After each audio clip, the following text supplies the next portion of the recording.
Hi, everyone, and welcome back to another episode of Circling the Rabbit Hole podcast. Thank you so much for joining me so far. It's been a whole season that you have been supportive, watching the episodes, and engaging with me online, and that's been so fantastic to see. We've been having such amazing conversations, and coming full circle as we come towards the end of the season, I feel really happy that we've made it this far and with so much support. So today's episode is a bonus episode, just because I think it's important that after we've had so many conversations with parents, we give the young people a chance to speak up for themselves. I'd love for us to have amazing conversations with who I have on set today, who are young men who are in university, the Gen Zs that we keep talking about and representing and wanting to do better for. So why not hear from the horse's mouth what we're doing right and what we need to do better when it comes to education around sexual and reproductive health and mental health topics. So on set with me today, I'm excited to have, like I said, two young men, and I'll have them introduce themselves. So I'll start with you. Thank you so much, Dr. Claire. I'm excited to be here. My name is Elfas Muricho. I am a nurse student at Chuka University, a finalist, and actually a prospect graduate on Friday. Congratulations. So I invite you. I hope we're coming for the party. All right, karibu. So I'm excited to be here. It's amazing to be part of this podcast, and the topic we're talking about, it is good to actually engage youths because we're the people who know where the shoe pinches most. Exactly. So thank you so much for having me, especially here. Thank you so much for coming. I'm very honored that you came all the way from Meru. So I have to Yes. take that into account. Thank you so much. And I'm sure we're Welcome. going to have a really good conversation. Thank you. And then I'll turn over to my right side and have you introduce yourself. My name is Arafat Duranira. I'm a student at Kenyatta University. I'm pursuing Bachelor of Education Arts, English and Literature. It's an honor to be here, Doc. I'm actually excited and happy to be here. Well, I didn't know we had a Shakespeare in the house. So that's fun. Yes. So we'll have, I feel like, a very, very good conversation, especially because today I'm here to learn more than I am to teach. Because for me, we've been talking so much about what we need to talk about with the youth when it comes to owning and understanding your bodies, understanding your own reproductive health, sexual health matters, and related mental health matters. But we cannot represent you. You have to be able to speak for yourselves. And that's why we have this episode today, so that you have a platform and share your thoughts with us. So maybe before we go into the topic, maybe you can tell us a little bit, Elfas, about yourself in terms of what you do as your hobbies. What are your interests in general? Thank you so much once again. I maybe to add on what I said, I also happen to serve as the chairperson of Kenya Nurse, Kenya Student and Novice Nurse KESNA. Okay. This is a chapter of National Nurse Association of Kenya that brings together all university and college nursing students. Right. And what it majorly does is to help facilitate smooth transition from student life to professional life through structured and intentional mentorship programs. Okay. So I like reading. Okay. Okay. Maybe one more thing. I would say, well, maybe what I dislike, I don't like being left out. Right. I like moving with the trends. Right. Okay. Okay. And I'm very happy that this topic, SRHR, currently is on trend. There are a lot of issues that need to be talked about, to be deliberated on. And again, maybe to mention, I'm excited to be part in this conversation. Great. Yes. So what I'm picking up is I'm in the company of type A's like me. Yes. Leadership all around, right? Thank I you. think it's the same for you, Arafat. But maybe tell us some of your interests out of the usual in terms of school. I love engines. Mm-hmm. Okay. I love especially motorcycle engines. Okay, I was about to say same, but me it's cars, so nearly there. I like motorcycles because of the thrill. Okay. So I saved hard enough to buy one. So generally, also my line of work, because my story is a bit interesting because I joined campus not from Form 4 as others do, but from the streets. Oh wow! Okay, Yes. tell us more. Tell us more. Because of my background and how I was brought up, you see, we grew up in different backgrounds. So money-wise, we were not very good. I was brought up by a single mom. Right. I had a stepdad, but so later on after Form 4, what you do, the parents have done enough because of the circumstances. Yeah. So you are out. But you see, I was a good student and I believed I was. But sasa, we say mbuzi yale kwa urefu wa kamba yake. Kamba yangu ilikuwa inafika streets, haikuwa inafika hapo university. Okay. So, but I really loved kwenda university. There is a time nikienda kula lunch, when we used to have lunch in KU, I would go sometimes, steal some time there because you see where you want to belong, there'll always be a push to go there. So if I will not be in class, let me go to the mess with a friend. Yeah. So I used to admire how I saw students, you see, when you're not in college, the way you see college students looking, words cannot say enough. So I vowed that I must go to college. I really like that. Yes. That is so like intentional deciding that this is where I belong. And so I'll put myself in that space until it starts to feel real for you. Definitely. Fantastic. It's the biggest achievement of my life. Oh gosh, amazing. Yes, congratulations. Thank you. This is a proud moment. This is amazing.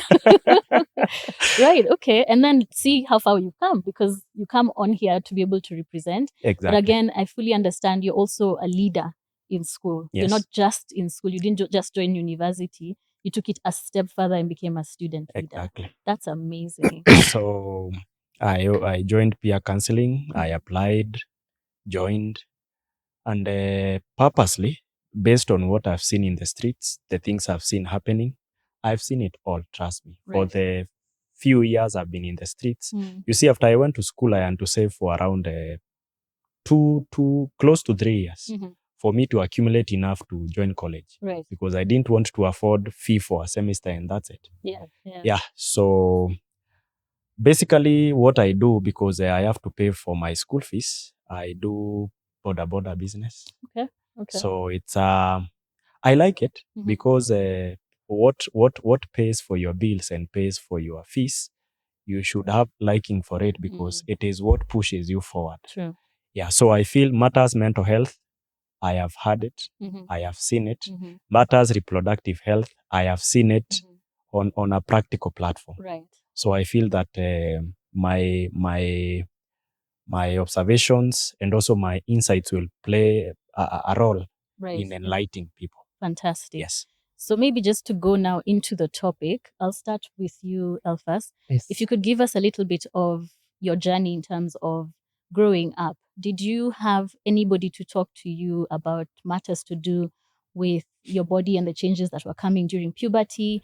Matters to do with your interaction with other people, especially women, girls, people of the opposite gender, and also to do with mental health around the changes that were coming. Did you have that conversation? And if you did, who did you have that conversation with? Thank you so much for that question. I had my dad. Okay. We talk a lot. Okay. And we happen to be great friends. So we're able to talk about or rather have conversation on anything.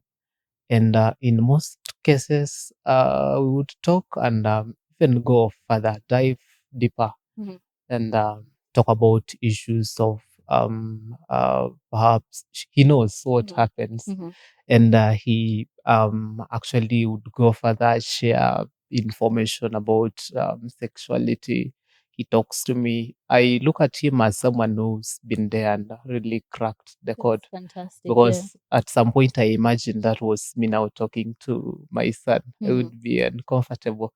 But you would be uncomfortable talking to your son. to some point, perhaps Right, I'll okay. grudge confidence Well, I'm with hoping time. we can change that. Yes. The whole So- point of these conversations is so that it starts to feel more natural. Yes. Because again, yes, if you don't have any guidance, then you're not going to really fully be able to grasp how to have the conversations. True. Yeah. So he's one person who looks at it that this is science and it's here with us.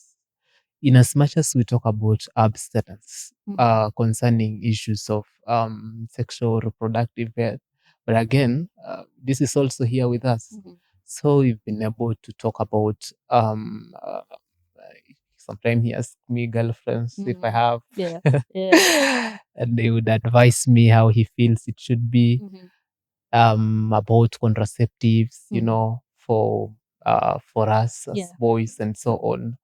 We've really been talking about this for some times, and anytime we have a chance to talk in our spare time, he would ask some things how I'm doing, and I feel that is how it should be. Okay. Yes. So besides him, did you have conversations, for example, with your mom, with other members of the family, or was it exclusively him? Not really. Perhaps I've had conversation with most people, but I pick him out as someone we've talked so much. Okay. Much mom does is maybe to talk to me, and at some point he will tell my dad, "Now talk to your son." Right. Okay. I also have I talk to my siblings. We share, and you know, if you have like maybe your older brother, you talk so much. Yeah. They know everything. True. Some information which I don't go ahead to share with my dad. Right. But they have this information. So we talk, and I also have friends here. We hang up in our free time.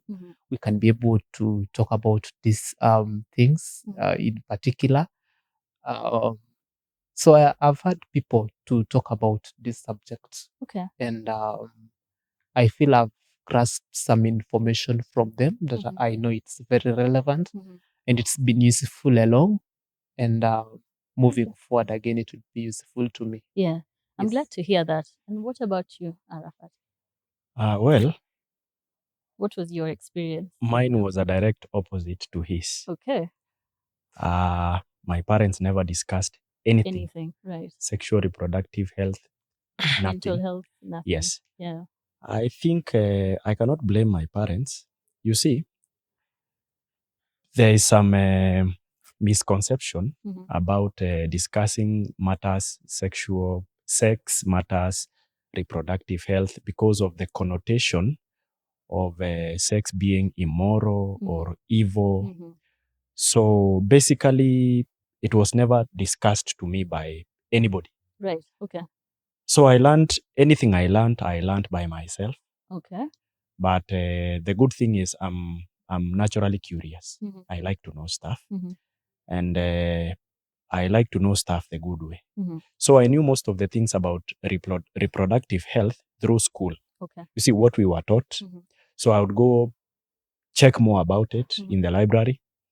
So fortunately, in the primary school I was in, Parklands Primary, it happened that the year that I was getting to reach the age where you are curious, we had a stocked library. Oh, good. Okay. Yes. Okay. So you had resources that yes, you could I tap had into. resources. Yes. Okay. So teachers would teach, I would ask questions in class. Teachers would answer genuinely. So that is how I got to learn about changes in my body, Right. my attraction to girls, why, what are these things somebody is talking about? I like you, I love you, I saw people kiss on TV. I was able also to distinguish or to stay away from influences, negative influences. Right. Yes, things to do with you see, it's something we ignore at times, but I don't know how this appears. I hope it will not be taken into the wrong aspect. But there are influences such as pornography, online dating, Also instances where adults are getting into sexual discussions with minors. So I could see it happen, but I could never entertain it at a personal level because according to the information I had, I knew this was wrong. Right. I could not take it. Okay. So as much as I was not taught by my father or any other father figure or my mom, what I heard from teachers and my inquisitive nature and curiosity made me know what was wrong Right. and what was right. Okay. So I was safe in particular. I like that you were able to tap into the right resources Exactly. for yourself. Right resources is the word. Yeah. Yes. A question to both of you, because again, listen, I'm from a different generation altogether. Okay. So for me, it's more of a curiosity. My generation and older will say Gen Z is overexposed to the internet. You guys have so much access to information, correct and wrong, misinformation being the primary thing. You have so much access to social media as well with all the different platforms. And you also have access to social media platforms that are primarily for communication. So if you're talking about WhatsApp and Telegram and the like, so you're able to, and Snapchat, that's our territory. I don't even understand. But anyway, you have so much access. I'd like to know from the two of you, how have you navigated that access versus what you're able to take in and choose to influence you? Well, It's a tough question. it's well, I'm trying to bring out the right words to describe this because basically what you pick out or what you choose depends on your personal values, the environment you've been in, who has been guiding you to what. That is why if you get into my YouTube account or TikTok, okay, I don't have TikTok, but if we got into the TikTok of you and him, the content would be different. My YouTube, there is bikes, there is engines, there is science, there is documentaries. Because it's what you look for. It's what I look for. Exactly. So I believe there's a lot of information. Access to information this time has been more than it has ever been before. That's true. Yes. So you realize that what anybody will go looking for in the internet is what they have been programmed somehow to look for it, basically or primarily from the environment. So I believe it comes directly from the guidance of home, from the guidance of school, or people who are responsible for the young generation. The way you are brought up, what you're meant to believe is right is what you believe is right. Unfortunately, most of youngsters are left to decide for themselves. Exactly. And believe me, most will decide for what gives them pleasure. And what gives you pleasure in most cases is not what is basically the best. Right. That is the unfortunate part. That's actually very true. What are your thoughts? Thank you so much once again. I did like to associate myself with much he said, and maybe to build up on it. What I think, again, there's something which happens about social media with the youths that I did like to mention, that it all depends. You see, we hear about these things so much, and in most instances, we are discouraged. And look at a circumstance where you are being discouraged from stuff to do with sexual education or anything to do with sexuality. It's not discussed, and nobody's giving you any information about it. You develop curiosity. True. And in my thinking, I believe that is what would push some of youths to go and search for this information. And unfortunately, some of the information they get is unverified, especially concerning contraceptives. That's true. Majority of the information you'll get they are misled. online Yes. is unverified. It's actually misinformation majority of the time. Yes. Yeah. So I take it as most people go to dig for information out of curiosity because they didn't have someone actually to talk to them about these issues. But again, maybe to look the flip side of it, that again, our community, our society, or rather people surrounding us tend to look at us as we watch a lot of pornography, we watch a lot of sexual documentaries, and that's where we get to know about this information. Mhm. But again, if you turn and then you tell them, let's now have a conversation about it, then again, Shut down. they Right. shun away. Okay. So it actually becomes again another challenge to penetrate our community, Mm. because talking about these stuffs is really a slippery Mhm. subject. Mhm. Personally, I didn't have much curiosity to. There's a lot of information through. I didn't have a lot of curiosity to actually look at what is this about sexuality and so on Mhm. and so on. I didn't have much interest in looking for them on internet, but again, there's some information I found on it. Right. Yes. Okay. So what I'm hearing from both of you is guidance is necessary. The approach Yes. that we've had previously, where a lot of parents especially will say, we don't want our children exposed to this information. We don't want sexual health conversations in school. We want everything to go through us so that we can filter, because the messaging tends to be that we want you to only focus on abstinence. Is that helpful or harmful? What do you think? Abstinence. Because that's what parents say. Me, I just want my children to abstain. We don't talk about anything else. Sex is bad for you. End of story. Doc, tell me this. Have you seen an ostrich hiding from the rain but only hiding the head? The body is not its business. That's true. That's true. You see, that You is bury your head in the sand, but exactly. you're leaving people very exposed, actually. The full body is exposed. I like that. That's a fantastic analogy. You see, Yeah. the society is wrong. Mhm. You see, it stems from graduation from a generation to a generation. True. But you see, there are some things that remain static. They Mhm. don't really change. Mhm. Because let's start from this. Before the modern era, Mhm. you see, there is always a protocol. There is always a way things are done. Mhm. Before the modern era, there was men had godfathers. Mhm. You realize that also after initiation, Mhm. there were guidances on how to approach life. You see, you need to develop a skill Mhm. for you to Agreed. navigate life. True. So if you are guided, after you are guided, now you are, and remember, they used to time it. There was a certain age that the guidance started, Yeah. and it was very much observed, and it was done. If you realize these people who are guided were more responsible, then they guided their children on and on. True.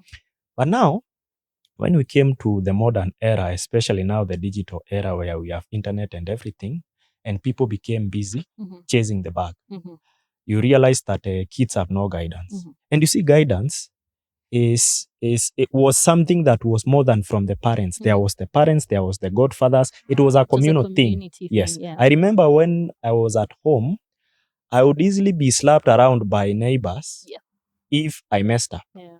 The current generation, if you happen to shout or discipline somebody's kid, unfortunately, it could be a court case. Yeah.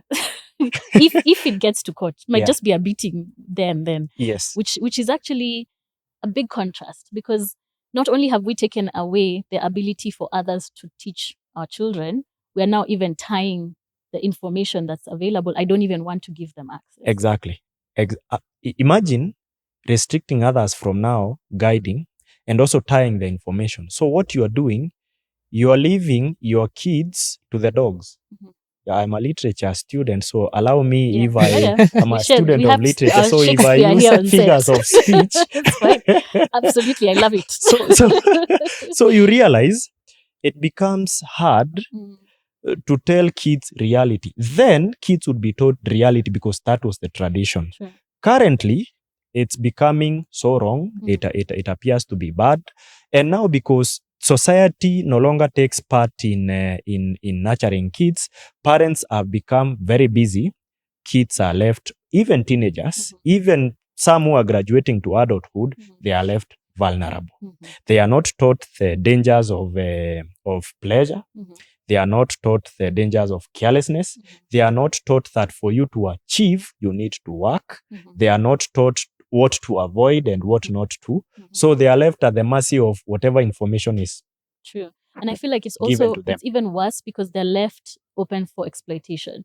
Because now if you have an adult who can see that this child is vulnerable and decides to take advantage of them, you've left your child completely open for Exactly. such, especially since we are seeing a lot more stories like that, where we have predators and we start saying that it's not an African thing, it's not a Kenyan thing, this is influences from outside. But I feel like it's because we've disconnected from our roots, right from the structure of community and being present for our children in a more intentional way. Exactly. Another thing we see a lot of is raising your children on gadgets. Because if I have children and I can't pay attention to them, a lot of parents give them a gadget to entertain them right from a very early age.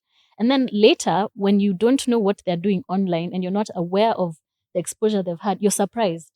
Oh no, but I gave them, but it's locked. Everything is locked. They don't have access to pornography on that gadget. But I mean, I'm pretty sure you guys can outsmart me on a gadget right now. If I gave you my phone, you'd show me things on my phone I have no idea about, right?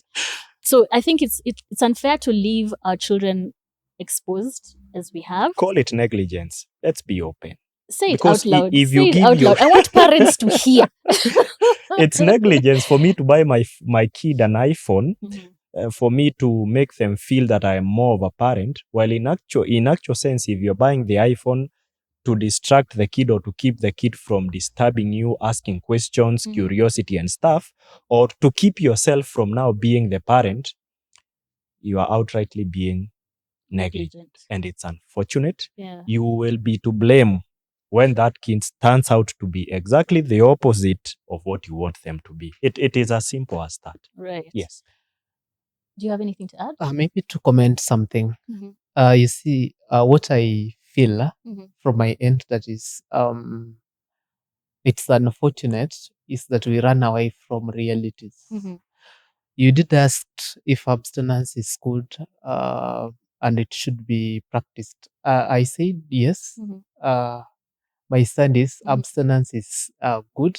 In fact, it is one of family planning method. Yeah. But No one is saying abstinence is bad. Let me also clarify. yes, It's the taking away of everything else. That yes, all we teach, and then we shut you away from any yes, other information, so that you're supposed to be forced into abstinence. And so if you're not choosing abstinence, then you deserve all the negative things that come to you, which I think is true. very negligent. Maybe to add something Mhm. that we have to acknowledge the reality with us that we are growing, Mhm. and as we grow, we have changes within ourselves. Mhm. We have peers, we have peer pressures, we Mhm. interact in our safe spaces, we talk about everything. Mhm.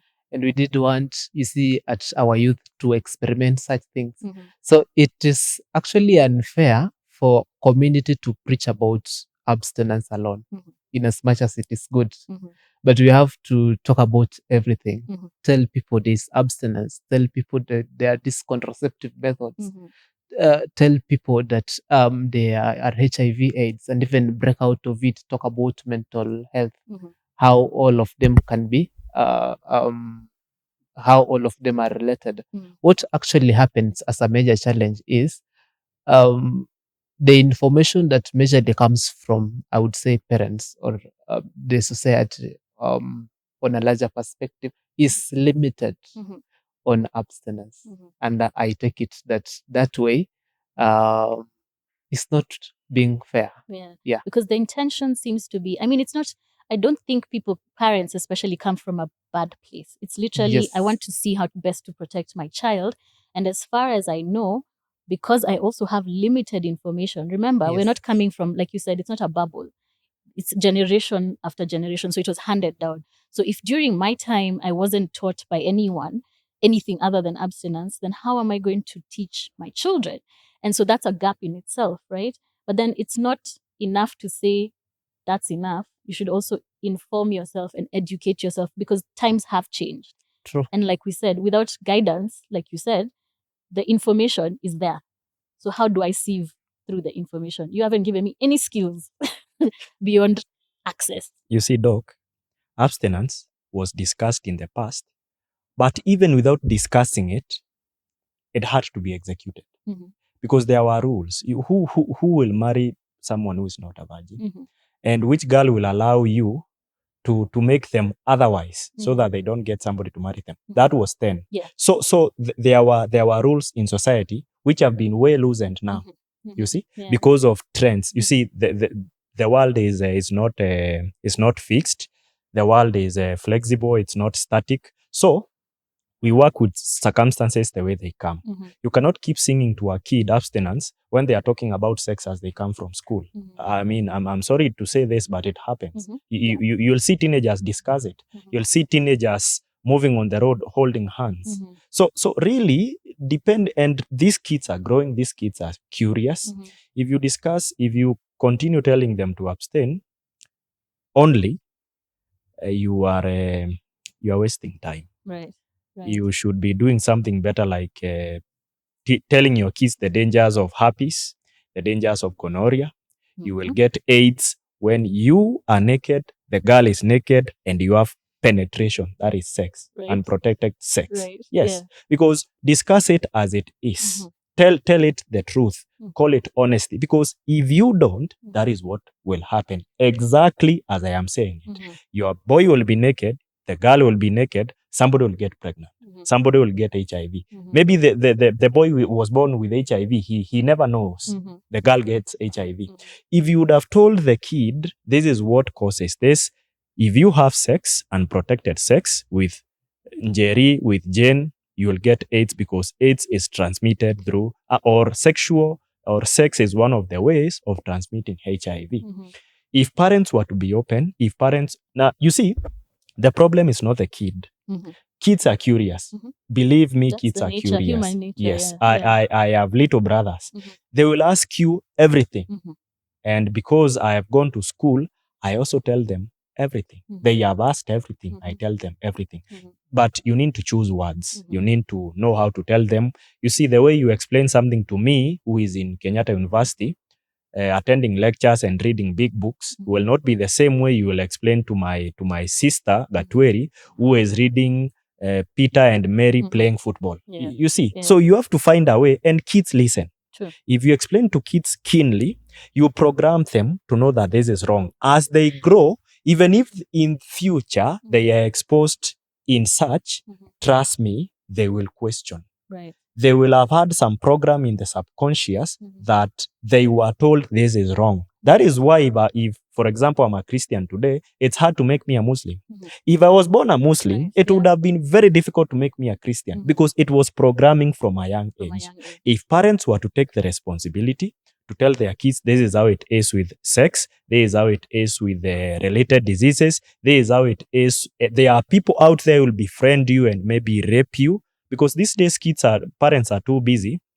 Kids meet predators and they don't really say. That's true. Some I have seen, I won't expound on this more, but I have seen a few friends, 2 or 3, who went into homosexuality because their uncles were actually sodomizing them. Right. And you see, the kids could not talk to the dad because dad had never talked about it. So if you talk about it to dad, it won't appear very okay. So the kid ends up messed up mentally, and in the future becomes something that the parent would not have really wished for. Right. Yes, so abstinence is okay, but let us discuss practical issues. Sex, when you have it, it's with a condom. This is a condom. This is how it is used. This is how we deal with the contraception. And again, at a certain age, if you use contraceptive pills, they will mess up with your health, because you are not fully developed. That is when your hormones are. I'll be careful with that one. That's my field. Okay. Anyway, you can expound more, because it's not my field. Yeah. What I'd say is give the correct information about appropriate contraception for the appropriate person. I will. Exactly. Let's put it at that. It's too big a topic for us to go It's too big a topic. into It's too big a topic. Yes, Yeah. but unfortunately, I said I'm a student of literature. So if I was really masquerading to be a doctor, I would have been called have a caught you. quack anyway. What I'm Right. saying generally, Yeah. Doc, I will apologize anyway. I've gone wrong. Of course, no I worries, stand to no be worries. corrected. Yeah. But please, parents, I will tell you confidently, I have seen this in the streets. I have seen it in different places. Kids, teenagers are getting out of way because of lack of guidance, lack of godfathers, and lack of somebody to talk to. Right. If that was made available, I believe the story would be different. I like that message. It's Yes. a powerful message in itself. Now, I'd like for you guys to bring me into your confidence. So, you're young men in university. Having had a bit of the background that you had, what was your experience interacting with other young men your age? Because again, when you're young, you are filled with hormones. Testosterone is just pumping through the body. And now suddenly you have this freedom. Because again, in universities, it's generally the first time you interact with people of completely different backgrounds, people from all over the country, for example, as opposed to your school, you are probably a community much closer knit than before.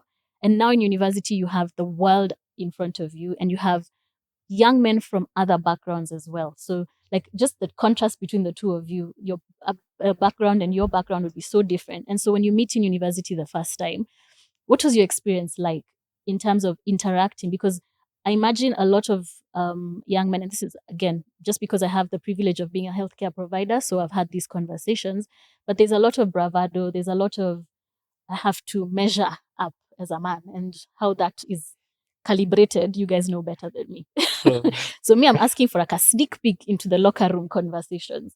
What was your experience in university, and what has been your experience interacting with other young men your age, maybe also a bit younger? Well, I would say this, maybe to build up on what I said earlier, that I got a chance to get much of this information through interaction with my close family members, my brothers, my dad, and so on. But in universities where we now meet people, it's universal. If you thought you had a lot of information before, now you have excess. People are coming from all over. So again, I would say I get a chance to interact with people who, unfortunately, or something might have maybe escaped. Maybe they didn't have a chance to get this information. We come together now to interact. And in campuses where we now majorly have this peer pressure, and it's very difficult to preach abstinence. And what happens majorly, there are measures concerning SRHR, but if someone would mention about SRHR, what majorly comes in mind is contraceptives for majorly girls. They tend, how it's framed, in a way, it looks like it's leaving out a boy or men, rather men. Again, given a chance where we have maybe someone coming from a community where, and this is what happens majorly in our contemporary society as men, that nobody's teaching you how to be a man, nobody's teaching you how to be a father, nobody's teaching how to be a husband. You've had limited access to information. You're now coming to this university, you have all freedom. The unfortunate happens. You want to really experience, you want to experiment all this that you've been hearing about in high school. All this you never got a chance to be informed about. And it's also unfortunate that it happens. The university doesn't have some university doesn't have policies concerning reproductive health. Much they have is something to touch on GBV, and even some have very, very, very stringent policies. Right. In fact, to the point of limiting further. So you're not allowed to talk about certain aspects of SRHR or sexual reproductive health by the rule of the university. True. Yeah. What will happen, eventually consequences will happen. We'll have pregnancy, we'll have parenting. And again, there are no supporting structures for such. So it gets messy. Look at pregnancy as a challenge itself, and then it leads to parenting. So you're a student, you have a kid, you have to go to a cat, and perhaps you're supposed to attend child welfare clinic. You have your exam, you have to balance. So it becomes messy. And there are some institutions which even actually doesn't allow a lady, if she's pregnant, to continue 6 with months school. to continue living in hostels. Mm. So out of unfiltered information, limited access to this information, lack of sexual education, and the peer pressure in the university, it makes it worse. And given that no such supporting structure, it it it it leads now to even mental illness for a fact. Right. Yeah, so that basically is how I would say the situation looks like In the university. at the universities. Okay. Yes. Maybe I can get your point of view as well. Doc, you're a medical practitioner, right? What is an emergency pill? Please tell us. An emergency pill or Plan B is a contraceptive that you take after, within 72 hours of unprotected sex to prevent pregnancy. It doesn't work all the time because it's very specific on how the female body behaves. And so there are certain times, if you're already ovulating, if it's already happening, it's not going to stop it. But generally speaking, it's used as emergency, like it's called, to prevent pregnancy. But again, we always advise that it's not something you should be using long term. If you're exposed and if your risk is continuous, then you should be on a long-term contraceptive. So if I'm a lady, what are some of the risks if I have sex today with my boyfriend unprotected? I take the pill. Tomorrow, I take the pill. A week later, I take the pill. 2 weeks later, I take the pill. So tell what would really happen to me if I did that on a light note? What would really happen to me if I did that as a woman? A young woman? Yes. The first thing, of course, is the side effects would be crazy because, again, you're taking it in too much. The quantities that you're taking, you're exposing yourself to too much of a dosing. And then long-term, it has long-term effects on your fertility because you change the way your hormone system works. And so long-term, after abuse of emergency contraceptives, we are finding more and more people struggling to conceive when they're ready to start a family. Yes. Yeah. I can assure you, Doc, that more than 60% of youngsters have no idea about this. Because the moment they have sex, that is what they go for. And from what I've seen, this generation, you guys are so scared of pregnancy, but you're not scared of anything else. Well, STIs is like a... because pregnancy is evident. Yeah, pregnancy is like worst case scenario. And I'm like, what about HIV? What about syphilis and herpes? What happened there? I'm onto it, Doc. That is just a start. Yeah. Because people are very much misinformed. Now tell me, if people don't know that, I may ask because I don't know if I'm also sure about this. Can continuous consumption of the emergency pill P2 cause an ectopic pregnancy? Yes, not just continuous, but again, the way it's used, the timing of it, it can cause. Yeah, it can cause an ectopic. It's one of the risks that you have. And we know the risks of an ectopic pregnancy. I'm saying that because ectopic pregnancies have happened, I have seen.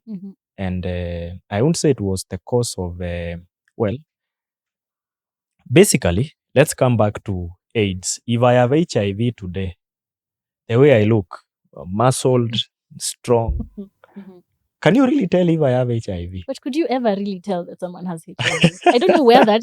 We used to have... Maybe it's back in the day when we used to think there's a certain way you look with HIV. Yes. And maybe it's because we were looking at photos of people at the point of AIDS. So it's actually towards the end of their life.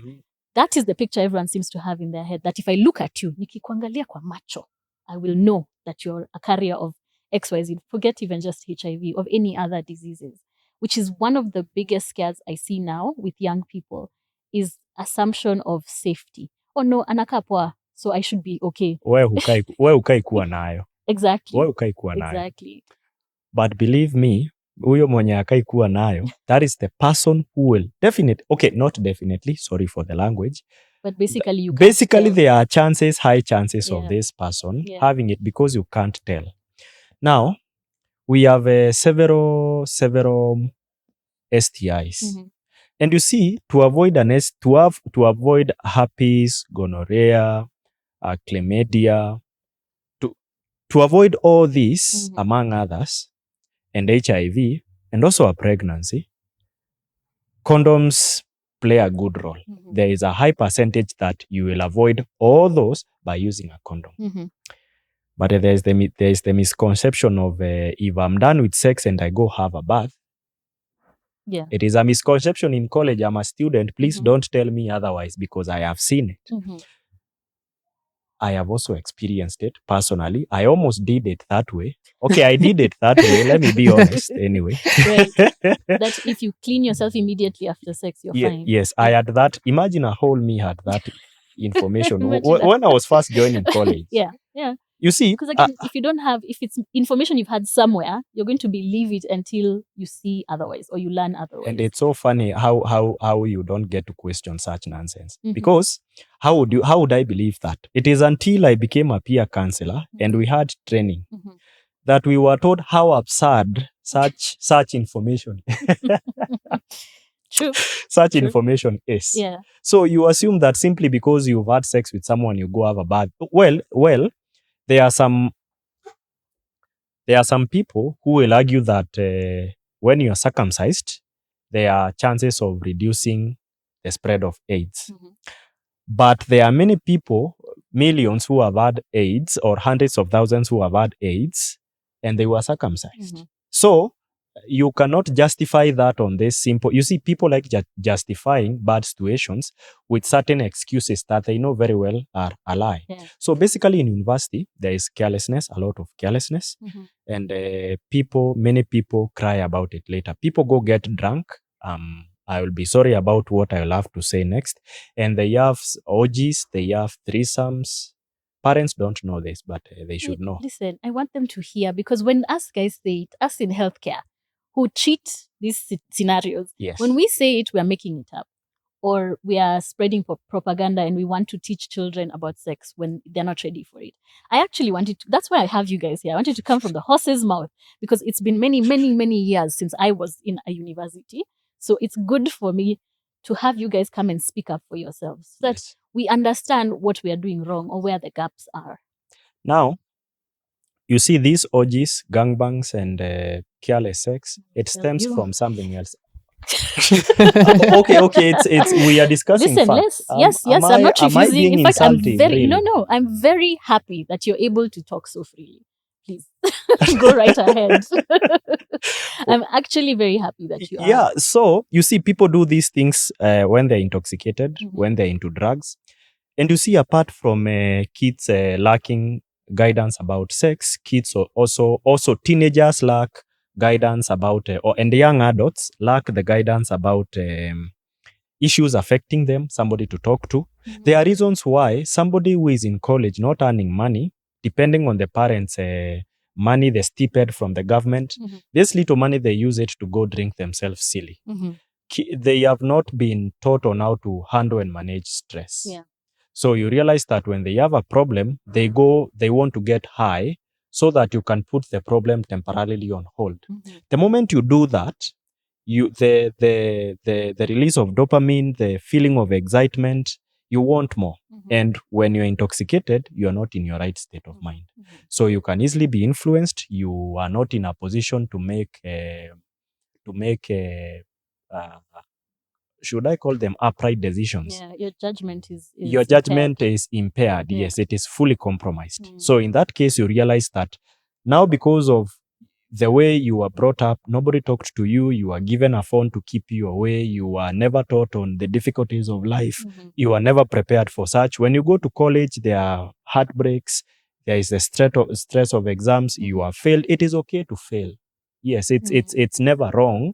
It's so unfortunate when society victimizes you for failing. So if you fail and you've tried so hard, people go into drinking, people go into carelessness, and you see it is out drinking, carelessness, and sex. Careless sex are they are actually within the same road.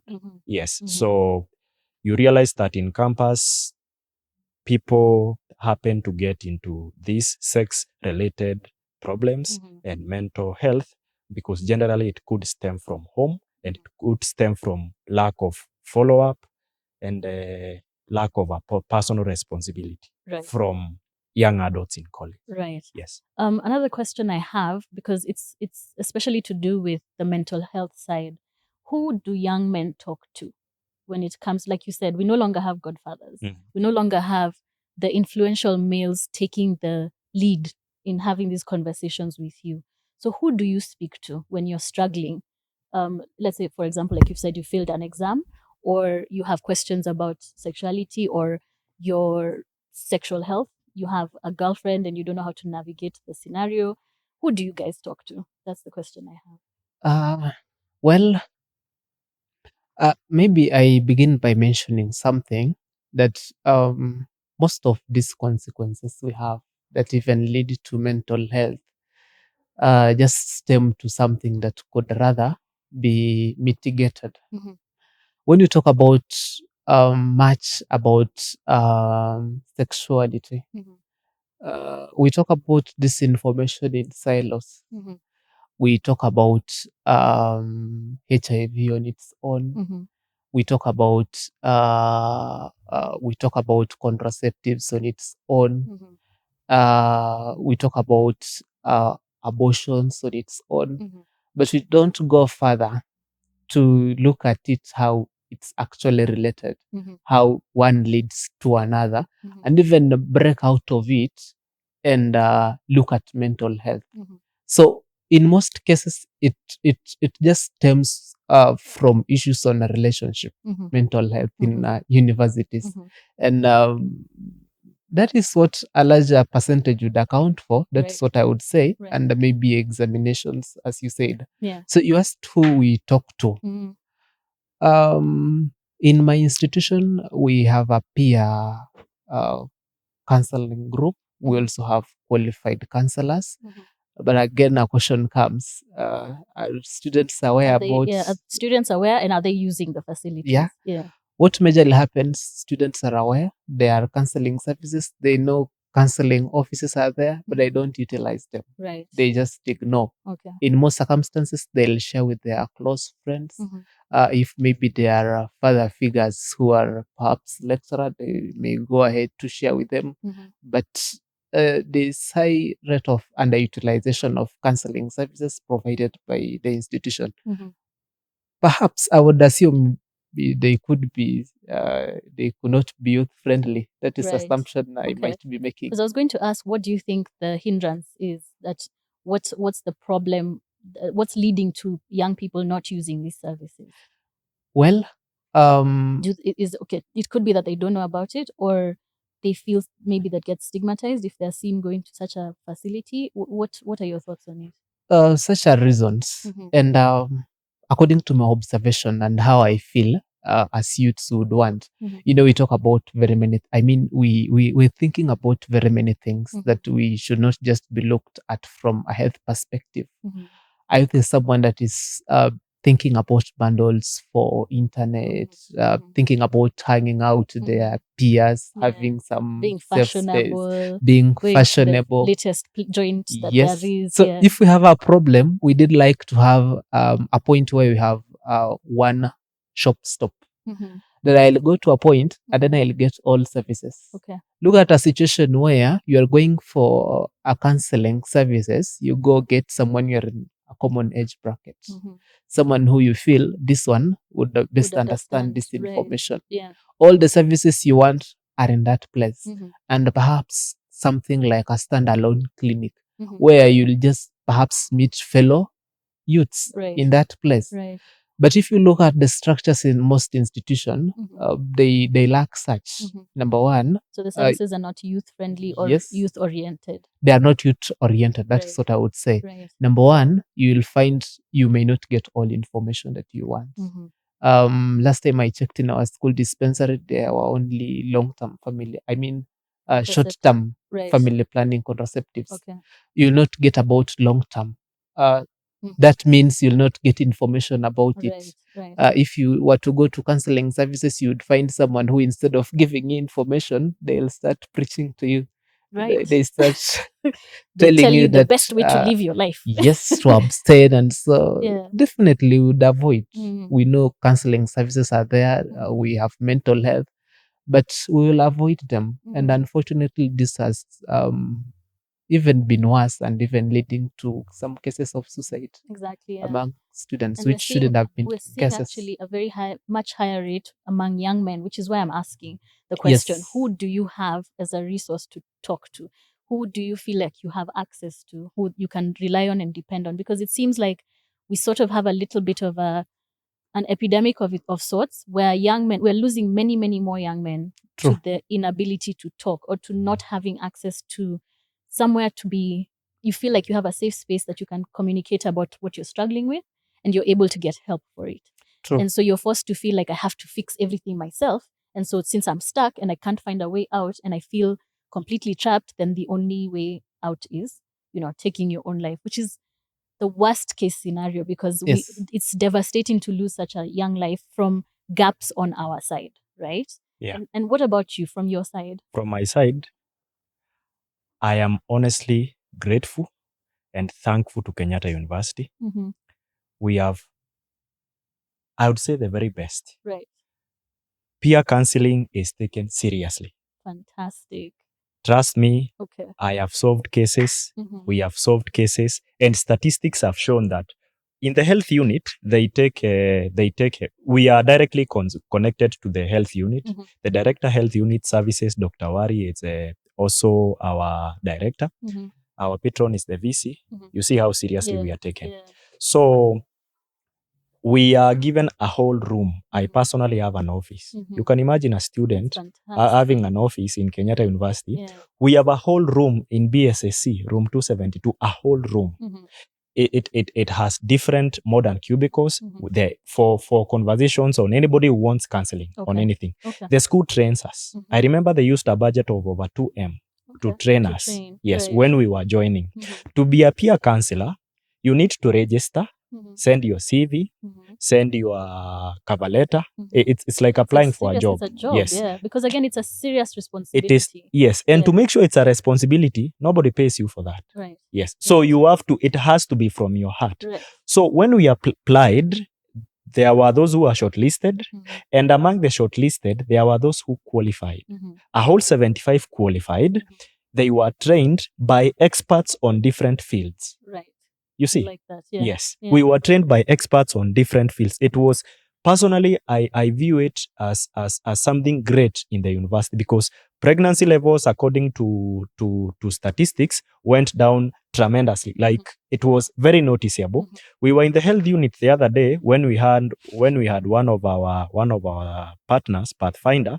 You realize that for a long time, will I really remember the details? But it was such good information that out of all the tests that were conducted, only 3 were positive.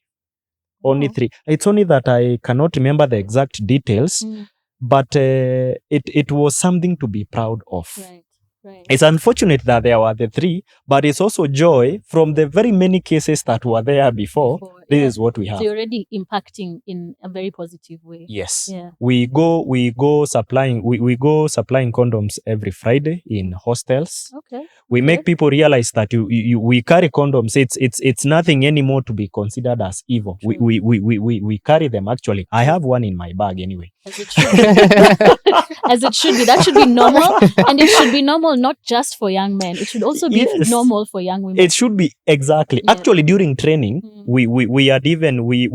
we had even some shows of some of the peer counselors presenting their sets, where a lady walks and they are talking to a guy, and a condom drops from the lady's books, Yeah. to show that this is normal. Normal. This is how we have to counter this situation. Mhm. So far, Kenyatta University, we handle. In fact, there are times we handle students Mhm. from different universities who are our friends. Right. Okay. You get? Yeah. So it's such a nice thing. I feel so happy. I feel privileged, because now action is being taken. Right. Rates of HIV are going down. Mhm. We are discussing herpes, gonorrhea, pregnancies normally. Mhm. You see, Mhm. we have also a clinic apart from the health unit. Mhm. For the university. Mhm. Now we have a clinic generally for us, the peer counselor. Right. So okay. somebody can come to us. If you don't want to go to the health, okay, there is the Ghana 2 and there is the Ghana 4, that is for the university to Mhm. take care of reproductive health issues. But we also have another one Mhm. that takes care of the extreme issues that you feel, I don't want to go where I'll be spotted, Mhm. and thought that this is obviously what I'm going for. Mhm. So Right. the clinic is in the process, because we've been given space, we've been given beds, We've been given other what do we call them? We've been given other resources. The So facilities being set up. yes, Yeah. actually by next semester I think it will be on. Right. So and it's been set around the hostels, Nyayo hostels. That's fantastic. You see, Yeah. these days we discuss pregnancy. Yes, you've been pregnant. We don't want you to go botching for crazy abortions.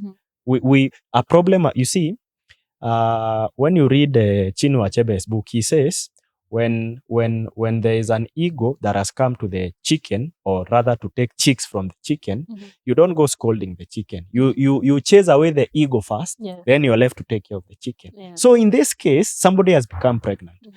Please don't go botching for abortions. We will take care of you. We can talk, we can discuss this and see how it goes. We don't want you to have other problems that are resulting from this. You see how friendly it's becoming? Right. Yes. And that's what we should have as a standard. I believe that is what we should have as standard, because it is working in Kenyatta University. It can work elsewhere. People are so confident coming to tell me, Arafat, I had unprotected sex yesterday.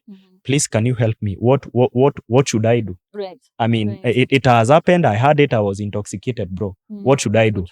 Definitely, I'll call Sister Anna Fandi. I'll tell her, sister, this is what is happening. Madam, please, can you help this gentleman who has had this case and this? Fantastic. So they go to the clinic and they are given prep. Yeah. You see? So we have avoided a situation. Imagine if we were not there. Yeah.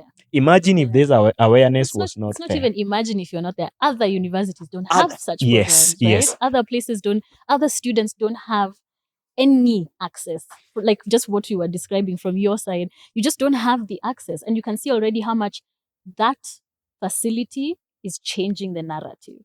Trust me, it is. Right. Trust me. There was a time in KU, that is in the 1980s, before peer counseling was founded. There was a time that KU, you see, it was 2/3 girls, because it was a fully educational, it was a full college of education. Imagine a case whereby girls, 1/3 of the available girls in school are pregnant. You see, men are lesser in the school, yes. Yeah. But you see, 1/3 of the ladies in this, the ones who actually they are pregnant. It was even published in the newspaper, by the way. Back then, it's a mystery we are told as peer counselors. Right. So when it was started, it was recorded that the pregnancies went. You see, when Pathfinder and KU started it alongside, there happened that there was that not liking of the fact that you see, what the institution does first, it brings older people, very qualified, with master's degrees, with tons of experience. But you see, when they come to the ground, the familiarity, the connection, zero. Yeah. So what Kenyatta University had to do is to introduce peer counselors, of course, from the idea of the students, that let's have people we can get to closely and discuss with them openly. Yeah. You get the point? Yeah. So that was our journey. Okay. And trust me, today, it's made a huge difference. Right. And especially now, for the past 2-3 years, it has made a groundbreaking difference, because we have made it more and more student to student relationship about matters mental health, about matters reproductive health, about matters that generally, even finances. I was on TV 2 weeks ago on KU TV discussing financial management. Finance is also management of finances, affects the mental health of which again, nobody other than business ed in primary school, nobody teaches you about managing your finances. Exactly. And then when you come out into the real world, it's supposed to be a natural skill, right? And you're like, no, this is something you should teach me how to do. The ground becomes very different if you don't have the skill. I really like that. I love that you've given us so much. It sounds so hopeful to hear that at least there's those initiatives being taken. And just because of time, we won't go too much more into detail. But again, kudos, Kenyatta University. That's what I'm going to say. Yes. But then just as we wind down, I'd like to hear from you individually on your opinion as to what you think we can do better. So the older people, the parents, the teachers, the schools, the religious leaders, the politicians, and the government facilities. What do you feel can be done? What can be improved in terms of empowering young people to be healthy and successful, in terms of skipping all this hardship that you guys have actually seen and gone through, and seen others who have gone through the same? How can we prevent them? Because it is preventable. In your opinion, what do you think we can do better? Thank you. One, maybe I mentioned something that sex education should be made a mandatory Right. subject, Right. especially in tertiary institutions. Mhm. Let's come to term with the reality, Mhm. facts of what is actually happening, what exactly is happening. Mhm. Let people know about. You see, when we talk about sexuality, most people, or rather sexual education, they take it from the lenses it's being advertised Mhm. in most cases Mhm. to promote promiscuity. Yes, that's exactly what they say. Yes. The minute you want to talk to my children sex education, it means you want to teach them about sex and to have sex and become Yes. promiscuous. Yes. Yeah. But it's far away from it. Mhm. When we talk about sex education, we talk about sexuality. We're all different. We come from places with different histories. Mhm. There are laws. Mhm. People have different economic status. All this affects the freedom Mhm. that we have to access information Mhm. and to leverage Mhm. all this to leverage all these challenges, or rather the loopholes that are available. Mhm. I feel that sex education should be made one of a subject, Mhm. or rather a unit Mhm. in tertiary institutions. Right. It will help us gap some. It will help us fill some gap that are currently existing. Mhm. Number two, we can look at us youths Mhm. as collaborators in coming up with solutions. Mhm. Like I did mention at the beginning of the interview that we are the wearers of the shoes. Mhm. We know where it Mhm. pinches Yeah. most. Yeah. So the policymakers should engage youths, Right. and even communities should endeavor to get Feedback, youth-driven yeah. Let the youth be the solutions. ones to tell you what they need, as opposed to telling them how to do things. Yes. Right. Number three, there are institutions which have very unfriendly policies, Mhm. like the one I mentioned. Mhm. That if you are 6 months pregnant and you're using university hostels, Mhm. then you should You'll look be for kicked somewhere out. else. Which just makes it even more hardship Yeah, for the it makes it person. very hard, and Yeah. it leads to now mental health. Mhm. Again, maybe to add on this, most of institutions do not have structures Mhm. to support what actually comes after as a consequences of both of these challenges, Mhm. like structures where someone can be coming from child welfare clinics, Mhm. structures that allow them to balance between maybe going for antenatal clinics, Mhm. their cuts, Yeah. exam. Yeah. Such structures are not there. Mhm. And then number four, maybe to look at the political mileage that for a long period, the policies have been developed. Mhm. And they've been changed, implemented into bills, but the problem comes to implementation bit of it. On the ground. Yeah, Vitu on the kwa ground. ground. Very, very different. Right. Like, for example, the 2016 reproductive health policy Mhm. that even goes ahead to provide about uh, uh, legal and safe post-abortion care, Mhm. goes ahead to inform about some unsafe practices like GBV. Mhm. How many counties we still have Yeah. that practice That's GBV? the FGM. Yes. Yeah. Yeah. I've not seen anywhere where people are actually taught about safe post-abortion practices. Yeah. So the implementation bit of it, again, there's a Yeah. gap. A beautiful document is created Yes. and then it's put on a shelf. Yes. And we never hear about it again until Yes. it's time to review Yeah. and change it True. at that level with all the money, where it never trickles down Yeah. to True. the people who it's actually supposed to help. Yes. Yeah. So I'd call for accountability in policies Mhm. that are already standing. Some are very good, but now the problem is the implementation part of it. Right. So I think that is it. Okay. Yes. Okay. And what about you? What do you think we need to do better? What we need to do better is face the bull by the horns, Mm-hmm. know that this is a problem. Mhm. How do we get solutions to it? Mhm.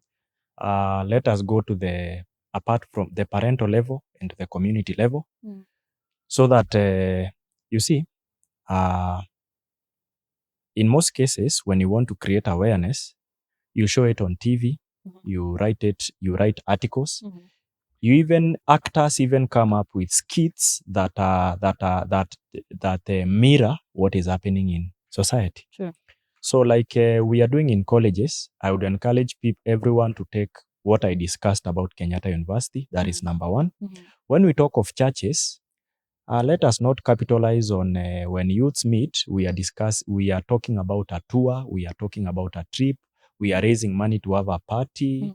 Let us now look at matters affecting society, because let us have youths even assigned some elders who can. You see, we in your job as a doctor, I'm sure you've been an apprentice of somebody who has had more experience than you have. True. So the same case with life. As much as youths also want a direct conversation with a youth and to tell them things, but they need to be taught by people who have had direct contact with real issues. You see, if you're advised by somebody who has had trouble with issues relating bad experiences with sex, bad experiences with general life, finances, with and substances such. and alcohol. Substances and alcohol. A person who has had such will tell you that I lost this amount of money, I lost my job, I lost my wife, my kids hate me, this and this. My kids are also into addiction because I was to blame because of my addiction to alcohol. So if you listen to these people's stories that are practical, it occurs to you, the imagination is now different. It's not just a story. True. It becomes an experience. So churches should introduce such.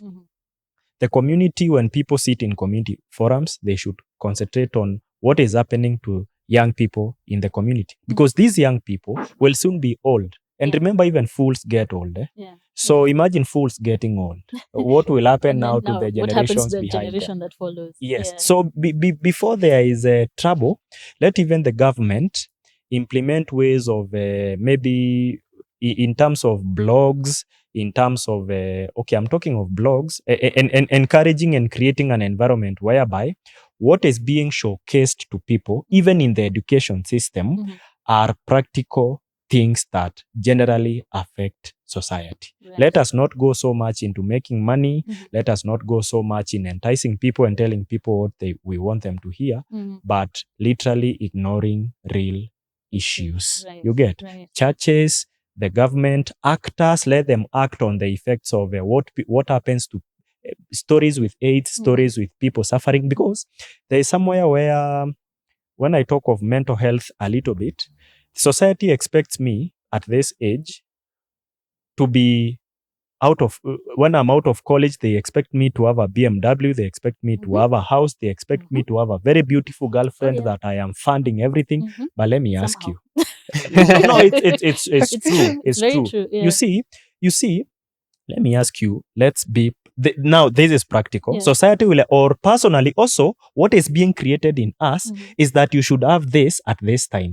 If I see him in his father's car, I will think it's his. If I see Njoroge in a rented vehicle or his uncle's vehicle, I'll think it's his. You see, if my girlfriend demands that I do this and this for her, and I see other girls on social media, this and this done for them, are you seeing so much pressure being put on me as the boy child? I have not been mentored to know that everything takes time for it to be. People are coming to be, you see, a picture has been created in people. This is what should happen. And people believe it so much, so that after 5 years, when you are 30 and you don't have a BMW, you lose hope. You think you're a failure. You are not taught that for anything to get higher, it's a slow process that requires patience and consistency. Let me ask you, if today somebody has a BMW, let's say a BMW will cost 5 million shillings. Because I see it, the BMW, I have not really pictured the deeper information on how to get it. Do you know how long it takes? You are out of college. Now let's handle practically. You're out of college. You are earning 30,000 or 35,000 or 40,000 for that matter. If you're earning 40,000, you have your bills.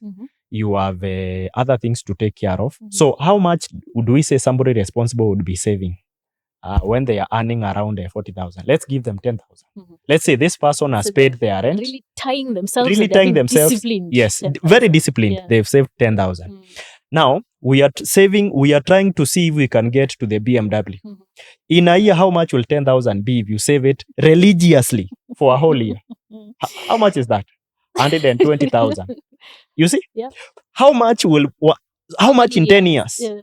In 1 year, it's 120. You see, you are saving to your very best. Yeah. In 10 years, that You're is still not even 1.2 there. million. Yeah, You are not a quarter way to getting a BMW. Sure. So it's after 10 years. If a kid was born today, there would be 10 in school already before you've saved that money. Yes. So basically, are you seeing how not practical what the boy child is expected to be successful to provide, but they are not taught what to do. They are not taught that you save slowly, then invest. They are not taught that you invest a whole 20,000 that you are saved for 2 years and it all goes away. They are not taught failure. So that when they fail, they become drunkards. They become alcoholics. When I'm in love with a girl today and another man comes up and she develops interest in the other man and not me, now I become stressed to the point of suicide. Or violent, because we're seeing a lot more. Actually, you've seen it. Yes. Whereby somebody throws off a lady from the balcony. Exactly. You see, it stems from mental health issues. Somebody who has been taught reality, somebody who has gone through the experience of failure, even with parents, somebody who has been taught that this is the reality, will know that it is very normal to have a girlfriend and she develops feelings for somebody else. Or it just comes to an end. Or sometimes it just it's comes not even to about an end. Another person. Yes, or it just comes to an end of that relationship. Yes. Yeah. You see people stabbing others. They are not taught that there are consequences of what you do. You stab someone, you kill them, you go in for murder.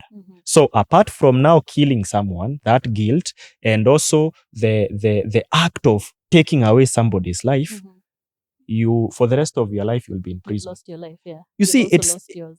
Yes, you've also lost yours. So somebody who would have been productive, somebody who would have been better in society, has been plucked from society.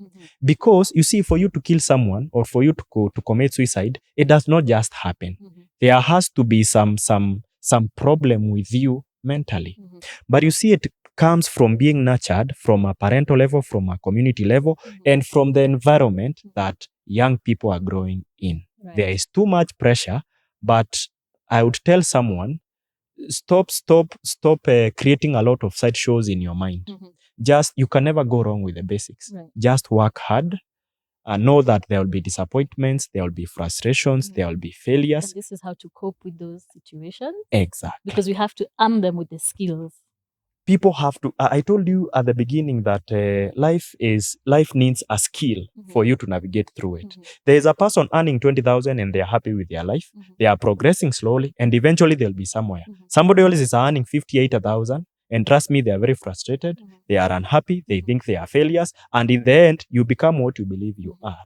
You see? So it all trickles back to people being there for people. Do not neglect the boy child or male children, assuming that they are capable. They are not.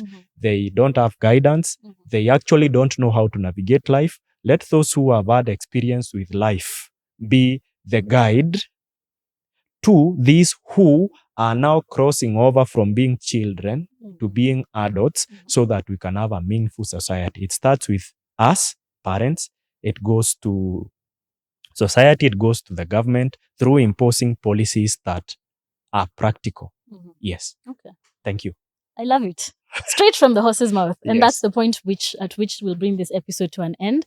I'm really grateful that you guys made the time to join me and share your insights and share a bit of your experiences. And I really, really look forward to the conversations we're going to pick up in the comment section, in my DMs. I'm looking forward to hearing, because this one is going to be a hot one. But I believe we have a better understanding of the reality that our youth are facing now, and especially so young men. We've had these debates back and forth as parents and as healthcare providers, as educators, as to what is the gap, where is the problem, because we seem to be seeing things that are happening in society now that we never saw before. And unfortunately, it is consequences of our lack of of the gaps that we have allowed to happen. So just to bring this episode to an end, thank you so much for everybody who's tuned in.